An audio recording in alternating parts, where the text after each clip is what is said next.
Hi everybody, hope you are well, hope you had a lovely Christmas break. Haven't quite finished our story, Babe the Gallant Pig, just yet.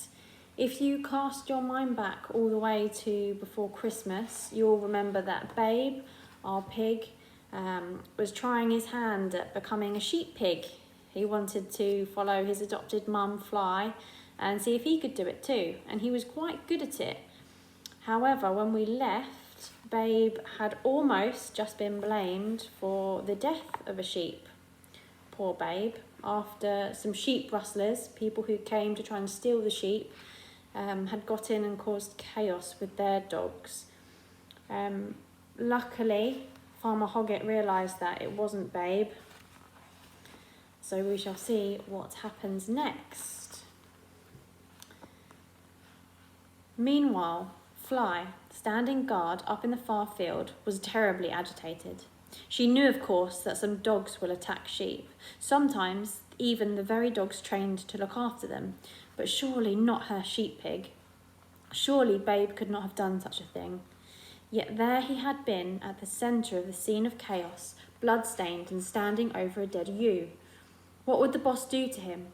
What would perhaps had already been done? Yet she could not leave these fools to find out. At least, though, she suddenly realised, they could tell her what had happened, if the shock hadn't driven what little sense they had out of their stupid heads. Never before in her long life had Fly sunk to engaging in sheep conversation. They were there to be ordered about like soldiers, and, like soldiers, never to answer back. She approached the nearest one with distaste, and it promptly backed away from her. "Stand still, fool," she barked, "and tell me who chased you. Who killed that old one?" "Wolf," said the sheep automatically. Fly growled with annoyance. Was that the only word these half-wits knew? She put the question differently. "Was it the pig that chased you? Was it Babe?" she said. "Babe," bleated the sheep eagerly. "What does that mean, bonehead?" barked Fly. "Was it or wasn't it?" "Wolf," said the sheep. Somehow Fly controlled her anger at the creature's stupidity. I must know what happened, she thought. Babe's always talking about being polite to these woolly idiots. I'll have to try it. I must know. She took a deep breath. "Please," she said. The sheep, which had begun to graze, raised its head sharply and stared at her with an expression of total amazement. "Say that again," it said, and a number of others, overhearing, moved towards the collie. "Please," said Fly, swallowing hard. "Could you be so kind enough to tell me—" "Hark!" interrupted the first sheep. "Hark, hark!" Whereupon the whole flock ran and gathered around. They stood in silence, every eye fixed wonderingly on her, every mouth hanging open. Nincompoops, thought Fly. Just when I wanted to ask one quietly, the whole fat-headed lot come around. But I must know the truth about my Babe, however terrible it is. "Please," she said once more in a voice choked with the effort of being humble, "could you be kind enough to tell me what happened this morning? Did Babe—" But she got no further, for at the mention of the pig's name, the whole flock burst out into a great cry of "Babe!" Listening for the very first time ever to what the sheep were actually saying, Fly could hear individual voices competing to make themselves heard in what was nothing less than a hymn of praise. "Babe came, he saved us, he drove the wolves away, he made them pay. Hip, hip, hooray, hip, hip, hooray." What a sense of relief flooded over her as she stood and understood the words of the sheep. It had been sheep warriors, after all, and her boy had come to the rescue. He was not the villain, he was the hero. Hoggett and Babe heard the racket as they climbed the hill, and the farmer sent the pig ahead, fearing that perhaps the warriors had returned.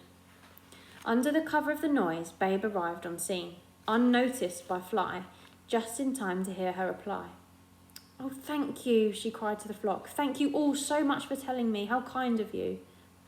"Gosh, Mum," said a voice behind her. "What's come over you?" Chapter 10. Memorise it. Because Babe had now saved the flock, not only from rustlers, but also from the warriors, the Hoggets could not do too much for him. Because he was a pig, though Farmer Hoggett increasingly found him thinking of pig as a dog, and fed him accordingly, they gave him unlimited supplies of what they supposed he could not have too much of, namely food. Because he was strong-minded and revelled in the newfound speed, he ate sparingly of it. Because there was always a lot left over, Fly became fat, and the chickens chubby, and the ducks dumpy, and the very rats and mice rolled happily about the stables with stomachs full to bursting. Mrs. Hoggett even took to calling Babe to the back door to feed him some titbit or other that she thought he might particularly like. And from here it was a very short step to inviting him into the house, which one day she did. When the farmer came for his tea, he found not only Fly, but also Pig lying happily asleep beside the old stove. And afterward, when he sat down in his armchair in the sitting room and switched on the television, Babe came to sit beside him, and they watched the 6 o'clock news together. "He likes it," said Hoggett to his wife when she came into the room. Mrs. Hoggett nodded her head a great many times, and as usual, had a few words to say on the subject. "Dear little chap, though you can't call him little no longer, he's growed so much, why, he's big enough to, you know what? Not that we shall ever now. Over my dead body, though I hopes if you see what I do mean. Just look at him. We should have brought him in the house a long time ago. No reason why not, is there now?" "He might mess the carpet," said Farmer Hoggett. "Never," cried Mrs. Hoggett, shaking her head the entire time she was speaking. "He's no more likely to mess than he is to fly. He'll ask to go out when he wants to do his dues, just like a good clean dog would. Got more brains than a dog, he has. Why, 'twouldn't surprise me to hear he was rounding up the old sheep. Though I suppose you think I'm daft." Farmer Hoggett grinned to himself. He did not tell his wife, what she had never yet noticed, that all the work of the farm was now done by a sheep pig, and he had no intention of telling her of the final part of his plan, which was nothing less than to enter Pig in the sternest of all tests, the Grand Challenge Sheepdog Trials, open to all comers. Never in his working life had he owned an animal good enough to compete in these trials. Now at last he had one, and he was not going to be stopped from realising his ambition by the fact it was a pig. In a couple of weeks they would be competing against the best sheepdogs in the country, would be appearing, in fact, on that very television screen they were now watching. "No, you're not daft," he said. "But you won't get half a surprise when you sit here and watch it," he thought, "and so will a lot of other folks." His plan was simple. He would appear at the Grand Challenge trials with Fly, and at the last possible moment swap her for Pig. But by then it would be too late for anyone to stop him.